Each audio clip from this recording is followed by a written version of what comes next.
आपका स्वागत है कालचक्र हॉरर स्टोरीज पर, जहां हम आपको डर और रहस्य की उन कहानियों में ले चलते हैं जिन पर यकीन करना थोड़ा मुश्किल है। तो क्या आप यकीन करेंगे अगर मैं कहूं कि ये कहानी सिर्फ एक कल्पना नहीं बल्कि हकीकत है? यूँ कह सकते हैं कि सत्य घटना पर आधारित है। एक मंदिर जहां सूरज डूबते ही अजीब घटनाएं होने लगती हैं। तो अगर आपका दिल थोड़ा सा कमज़ोर है तो अभी इस वीडियो को बंद कर सकते हैं, क्योंकि जो कहानी मैं आपको सुनाने जा रहा हूँ ना, वो आपकी आत्मा तक को कपा देगी। कर्नाटका का एक छोटा सा गांव शिवपुर, जिसके बीचों बीच एक प्रसिद्ध प्राचीन मंदिर त्रिनेत्रा देवी धाम से प्रसिद्ध था। ऐसा कहा जाता था कि इस मंदिर में प्रत्येक मनोकामना पूरी होती थी, मगर लोगों का कहना था कि वहाँ माँ की शक्ति भी थी और भयानक अंधकार भी। विराज गांव का एक साधारण युवक अपनी बीमार मां के लिए हर उपाय कर चुका था। दुनिया भर के वैद्यों को दिखा चुका था, लेकिन कोई फायदा नहीं हुआ। उसकी मां की हालत ज्यों की त्यों थी। दुनिया भर के वैद्यों को दिखाने के बाद भी उसकी मां की बीमारी किसी के पकड़ में नहीं आ रही थी। अब विराज के पास केवल एक आखिरी उम्मीद थी, तो त्रिनेत्रा देवी का आशीर्वाद। पर वहां जाने का मतलब था मौत को दांव देना। गांव वालों तथा मंदिर के पंडित ने विराज को समझाया कि उस मंदिर में साक्षात यमदेव का वास है। वहां पे गए जाने वाला कदापि वापस नहीं आया। उस मंदिर में जाना मौत को बुलाने जैसा।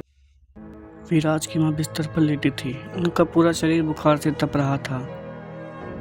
उनकी सांसें धीमी हो रही थीं। ऐसा लग रहा था मानो बस प्राण शरीर से निकलने ही वाले हैं।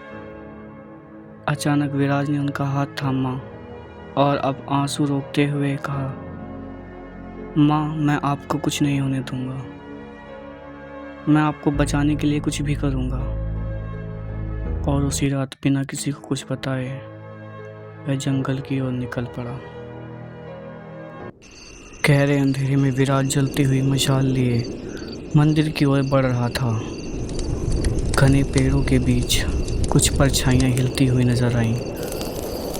अचानक हवा ठंडी हो गई और एक साया ठीक उसके पीछे आ गया। कहाँ जा रहे हो? विराज ने पलट कर देखा, पर वहाँ कोई भी नहीं था। लेकिन ऐसा लगा जैसे कई आंखें इसे देख रही थी। पर उसने इन सब चीज़ों पर ध्यान न देते हुए बहुत ही सावधानी और धीमी कदमों से मंदिर की ओर बढ़ने लगा। विराज मंदिर के दरवाजे पर पहुंचकर रुका। जैसे ही उसने अंदर कदम रखा, हवा अचानक तेज हो गई। दियों की लो हिलने लगी और तभी एक काली साड़ी पहनी छाया उसे दूर से नजर आई। उसके चेहरे पर गहरी झुर्रियाँ थीं, आंखें लाल और डरावनी। उसने धीमी रहस्यमयी आवाज़ में कहा, तूने बहुत बड़ी गलती कर दी है।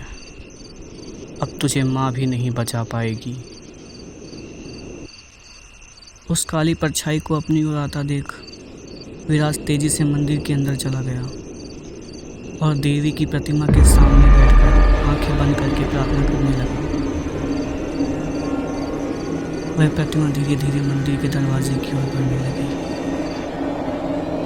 विराज पीछे हटा, लेकिन तभी मंदिर के अंदर की देवी की मूर्ति की आंखें चमकने लगी। वह प्रकाश एक त्रिशूल में बदल गया और सीधे काली शक्ति की ओर बढ़ा। कुछ ही समय में मां त्रिनेत्रा ने मूर्ति से निकलकर एक विराट रूप धारण कर लिया। उनके भव्य और विराट रूप को देखते ही विराज उनके चरणों में पड़ गया और एक भयंकर चीख गूंज उठी। वह छाया चिल्लाने लगी और जलकर राख बन गई। पूरा मंदिर एक पवित्र रोशनी से भर गया।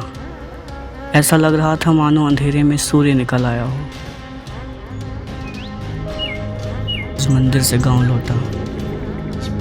उसने देखा उसकी माँ स्वस्थ थी। गांव वाले हैरान थे।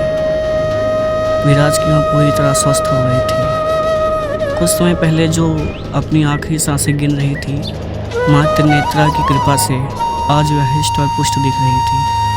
उनके चेहरे पर चमक थी और उनकी आंखों में सिर्फ एक ही बात थी, माँ अपने बेटे को कभी अकेला नहीं छोड़ती, वह हमारी सदैव रक्षा करती है।